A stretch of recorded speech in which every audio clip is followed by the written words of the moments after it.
안녕하십니까. 신지식인 정인태입니다. 저는 국립한국복지대학교 특임교수를 역임했습니다. 네, 윤석열 어떻게 무너지나 탄핵 하야 개헌. 네, 윤석열 대통령이 대통령에 취임하면서 국민을 굉장히 외쳤어요. 뭐 국민 캠프다. 그리고 국민이 주인인 세상. 이런 얘기를 하면서 정말 국민을 위해서 움직일 것처럼 했는데, 제일 먼저 국민을 배신한 게 청와대에서 나올 때 국민한테 의견도 묻지 않고 국민 혈세가 몇백억이 나가는데도 불구하고 그냥 마구 진행을 해버린 거죠. 거기에다가 또 영빈관을 짓겠다 해가지고 국민들의 굉장한 저항이 나타나니까 그걸 또 취소하는 사태까지 벌어졌습니다. 그 이후에 오세아동을 초등학교에 입학시킨다, 뭐 또 지금 정순신 사태, 이태원 사태, 이런 상황들이 터지면서 이러한 상황에 대한 수습을 할 때 보면은 국민을 뭉개는 부분들이 굉장히 많아요. 이번에 강제징용 문제도 국민 의견과 관련 없이 그냥 이 뭐 대통령의 나라도 아니에요. 이 나라가 국민의 나라임에도 불구하고 자기 맘대로 그냥 막 진행하는 이러한 모습을 보여주고 있습니다.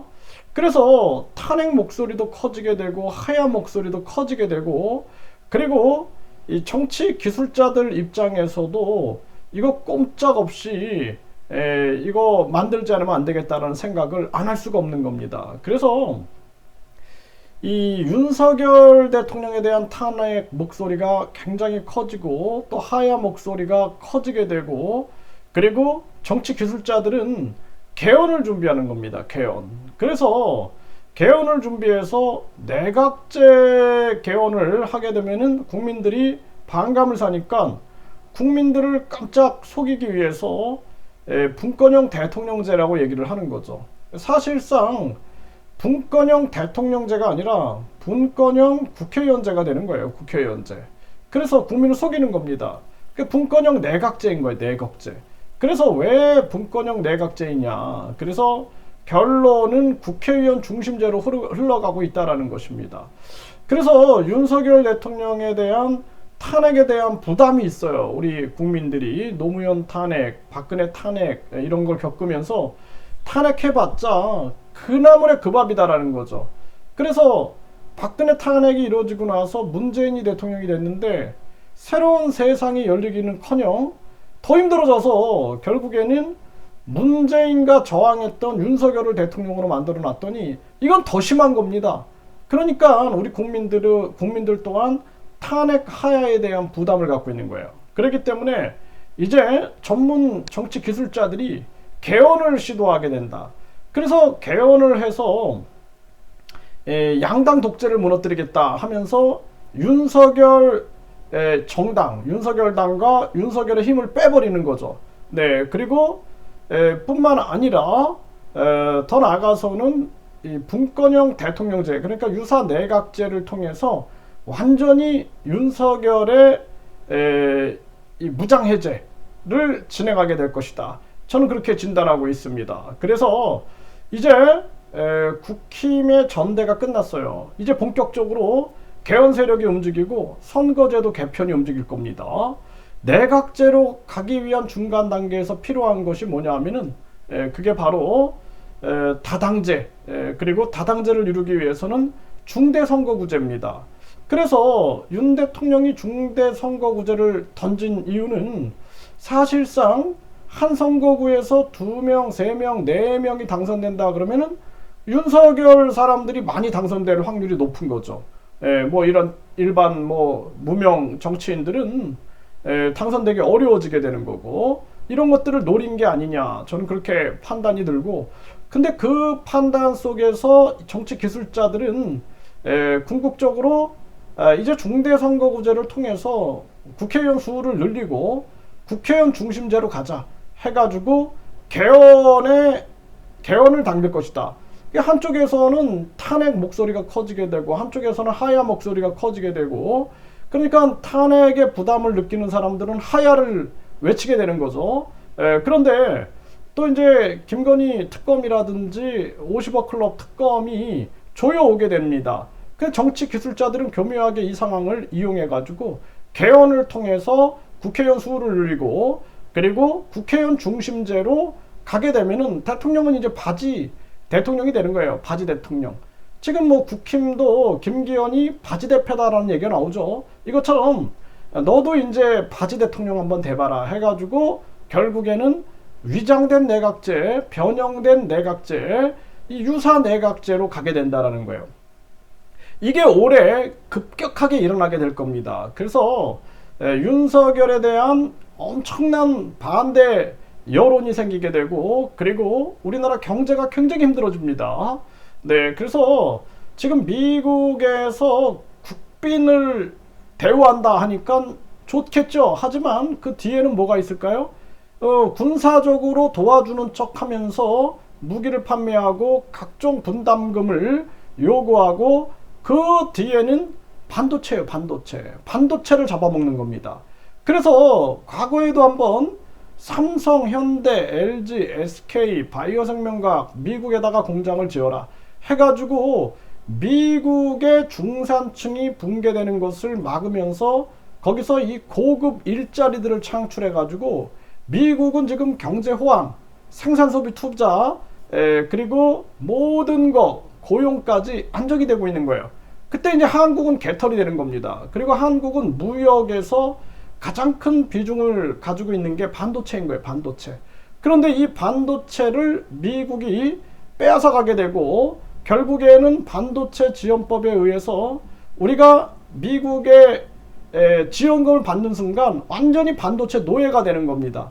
지금 일본에게 완전히 굴욕적인 외교를 하는 것처럼 또 미국에게 이 우리 반도체를 미국에다 갖다 바치는 상황이 돼버리게 되면은 완전히 대한민국은 회복할 수 없어요. 일본은 잃어버린 20년, 30년으로 끝났지만 한국은 저출산, 서민경제 붕괴, 자살률, 비참한 고령화, 부정부패, 강력범죄, 외국인 투표, 그리고 이민청으로 인한 다민족, 다문화, 그리고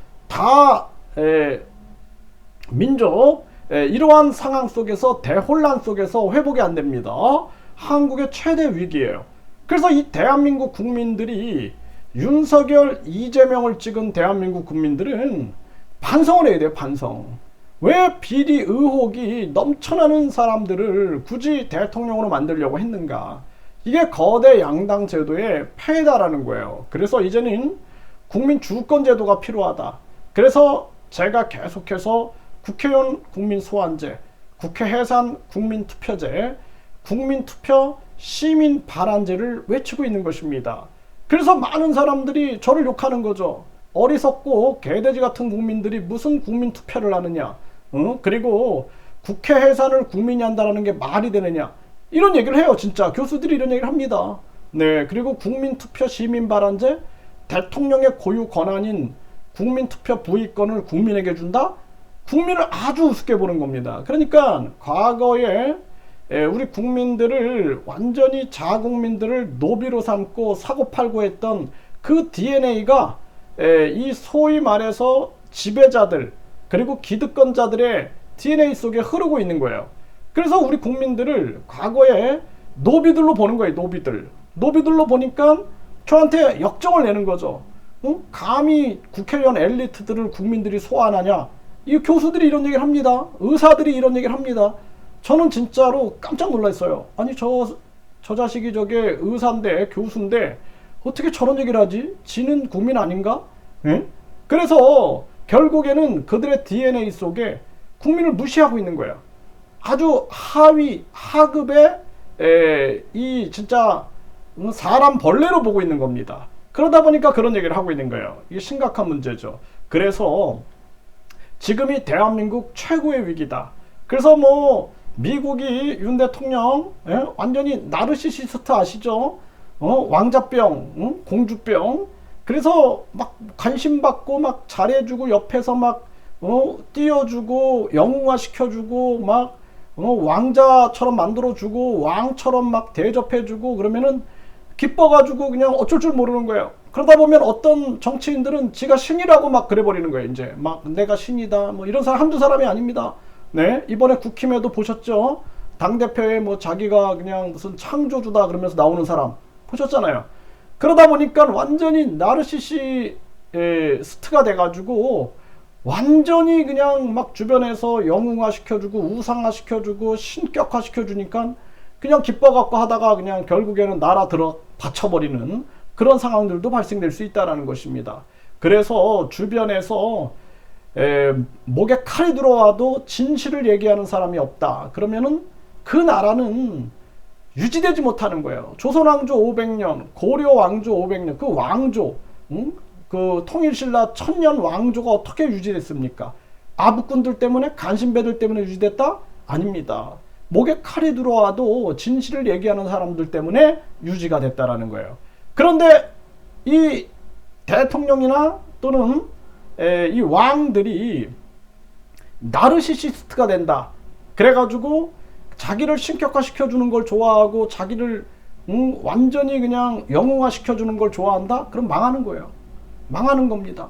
이승만 대통령, 박정희 대통령, 제가 존경하는 대통령들이 꽤 있어요. 네, 그래서 뭐 이승만 대통령, 또 뭐 김대중 대통령, 또 노무현 대통령, 박정희 대통령 이런 분들 잘한 것도 있고 잘못한 것도 있습니다. 그래서 제가 존경하는 부분도 있고 비판하는 부분도 있어요. 그 당연한 거죠.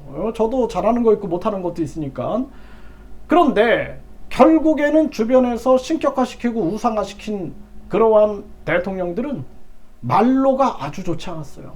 말로가 좋지 않았습니다. 그래서 정신을 차려야 된다.